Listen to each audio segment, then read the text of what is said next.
Pemirsa, hujan deras yang mengguyur kawasan Puncak membuat debit air di Bendung Katulampa Bogor meningkat hingga memasuki status siaga 3 atau 150 cm pada Sabtu malam.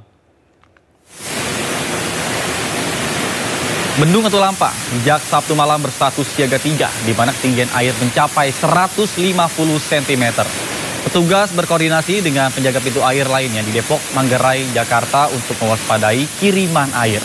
Petugas juga menghimbau agar warga yang tinggal di bantaran Kali Ciliwung waspada karena kondisi cuaca di kawasan hulu bisa sewaktu-waktu berubah. Diperkirakan debit air sebanyak 176.000 liter per detik akan tiba di kawasan Jakarta pada Minggu pagi. Awalnya tadi jam 17 langsung 110. Jam 17 terus ada naik lagi jam 17 lewat 17-nya 130, terus naik lagi jam 18-nya udah mulai menurun tuh 120, terus jam 18 lewat 19 ada kenaikan ke puncaknya 150. Sekarang udah mulai menurun 140. Meningkatnya debit air di Bendung Katulampa memicu meluapnya aliran Kali Ciliwung. Ratusan rumah di 2 RW kawasan Kebun Pala dan Tanah Rendah Jatinegara, Jakarta Timur Minggu pagi terendam banjir. Beginilah kondisi banjir yang merendam ratusan rumah di kawasan Kebun Pala dan Tanah Rendah Kampung Melayu Jatinegara, Jakarta Timur pada hari Minggu pagi. Akibat tingginya banjir, aktivitas warga pun terganggu. Beberapa warga terpaksa menerobos banjir untuk keluar rumah. Banjir setinggi lebih dari 2 meter ini disebabkan oleh luapan aliran Kali Ciliwung yang melintasi pemukiman dari kiriman Bendungan Katulampa Bogor. Yang 3 malam. Ketinggiannya berapa sih? Ketinggiannya ini sekarang sekitar mungkin 150 kali ya. 150. Ada 2 meter kurang lah, 2 meter kurang. Terus warga-warga pada ngungsi atau gimana? Warga mentara belum, tapi kalau sebagian ada tuh nenek-nenek kayaknya ngungsi kayaknya. Banjir dan tanah longsor juga terjadi di sejumlah titik di kawasan Sinjai, Sulawesi Selatan. Banjir terjadi akibat tingginya intensitas hujan sejak beberapa hari lalu.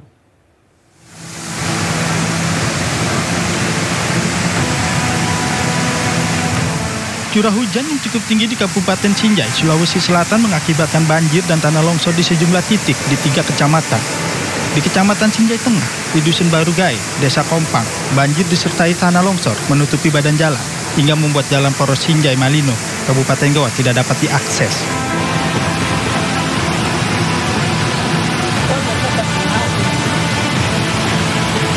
Sementara di Kecamatan Sinjai Selatan, jembatan yang menghubungkan Desa Puncak dengan Desa Songging tidak bisa dilewati lantaran di salah satu sisi jembatan amblas.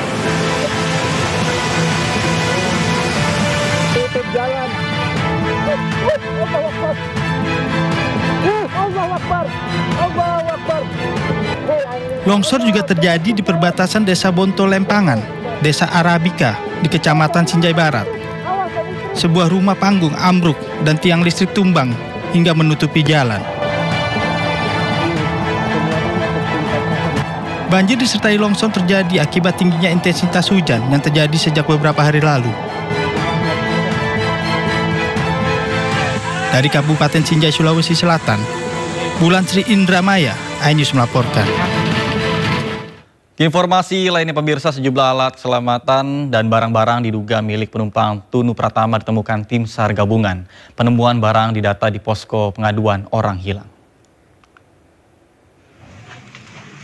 Sebanyak 12 life jacket, 2 ring buoy, pakaian hingga ponsel ditemukan tim pencarian korban KMP Tunu Pratama Jaya di perairan selatan Jembrana.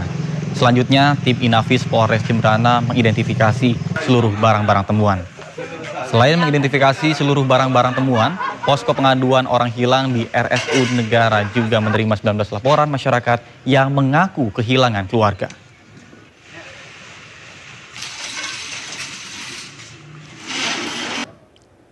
Sementara pencarian 29 korban KMP Tunu Pratama Jaya yang tenggelam di Selat Bali hingga kini belum membuahkan hasil. Penyisiran menggunakan kapal dan pantauan udara pun terus dilakukan.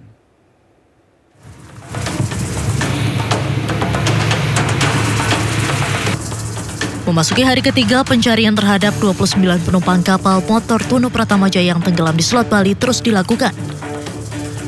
Pencarian oleh tim SAR gabungan fokus mengarah perairan Selat Bali bagian selatan, mengingat gelombang dan arus laut sejak tenggelamnya KMP Tunu Pratamajaya mengarah ke selatan Selat Bali.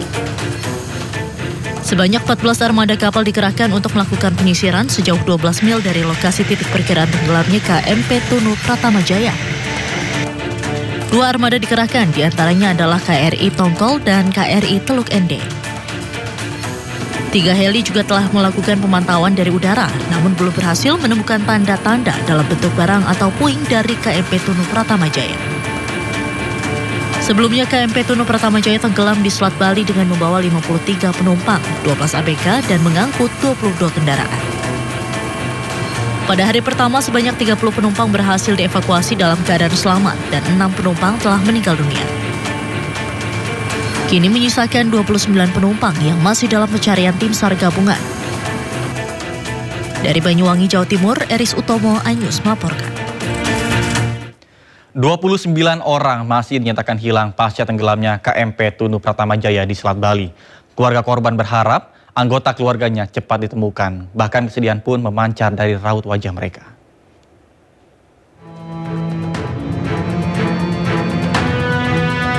Keluarga korban tenggelamnya KMP Tunu Pratamajaya masih setia menunggu kepastian. Raut cemas dan sedih pun terpancar dari wajah keluarga. Mereka berharap anggota keluarganya ditemukan dengan selamat. Salah satunya keluarga Dewa Gede Adnyana Putra, 48 tahun, sopir asal Gianyar. Pria yang akrab disapa Ajik ini hingga saat ini belum ditemukan. Keluarga korban datang dari Kabupaten Gianyar sejak Kamis dini hari begitu mendengar ada kapal tenggelam di Selat Bali. Menantu korban, Nilus Sri Devi Mariani menceritakan sangat berharap Ajiknya tidak menjadi penumpang KMP Tunu Pratama. Namun setelah tiba di Gilimanuk, nama mertua dan kendaraan yang dikemudikannya ada di data manifest. Saya balik lagi di sini, saya dulu infonya di sini aja. Dan sampai sekarang belum juga. Saya bakalan tunggu aja sampai kapanpun di sini. Sampai ketemu. Besar harapan saya aja udah bisa ketemu dengan selamat aja. Hingga saat ini tim SAR gabungan menyatakan terdapat 29 korban yang belum ditemukan. Proses pencarian pun masih terus dilakukan. Dari Jemberana, Bali, Ainyoman Sudika, Anyus melaporkan. Beralih informasi lainnya pemirsa, kontak tembak antara Satuan Tugas Operasi Damai Kartens dengan seorang anggota kelompok kriminal bersenjata KKB kembali pecah. Dalam kontak tembak yang terjadi di Kampung Baitapa, Distrik Sugapa, Kabupaten Intan Jaya tersebut, seorang anggota KKB dipastikan tewas. Kepala Operasi Damai Kartens Brigjen Pol Faizal Ramdhani menyampaikan bahwa kontak tembak itu terjadi dalam proses penyidikan terhadap Enos Tipagau di lokasi persembunyiannya. Dirinya merupakan seorang anggota KKB yang sudah sering beraksi dengan melancarkan teror. Enos Tipagau adalah narapidana yang sudah divonis 3 tahun penjara. Namun dirinya kabur dari Lembaga Permasyarakatan Kelas 2B Nabire pada beberapa waktu yang lalu. Satgas Operasi Damai Kartens melakukan tindakan tegas dan terukur sesuai dengan permohonan bantuan pencarian dan penangkapan narapidana tersebut. Dalam operasi penegakan hukum ini, kami berhasil menembak mati Enos Tipagau yang diketahui sebagai Komandan Operasi KKB Kodam 8 wilayah Dusun Tigendaga dan sekitarnya. Enos merupakan buronan yang sebelumnya divonis 3 tahun penjara, namun melarikan diri dari lapas Nabire dan kembali aktif melakukan aksi teror bersama kelompok kriminal bersenjata. Satgas Op Damai Kartens 2025 akan terus melanjutkan patroli serta operasi di wilayah-wilayah rawan untuk memastikan rasa aman bagi seluruh masyarakat Papua. Kami mengimbau kepada masyarakat untuk tetap tenang, namun waspada, serta melaporkan apabila memiliki informasi yang diperlukan terkait peristiwa tersebut.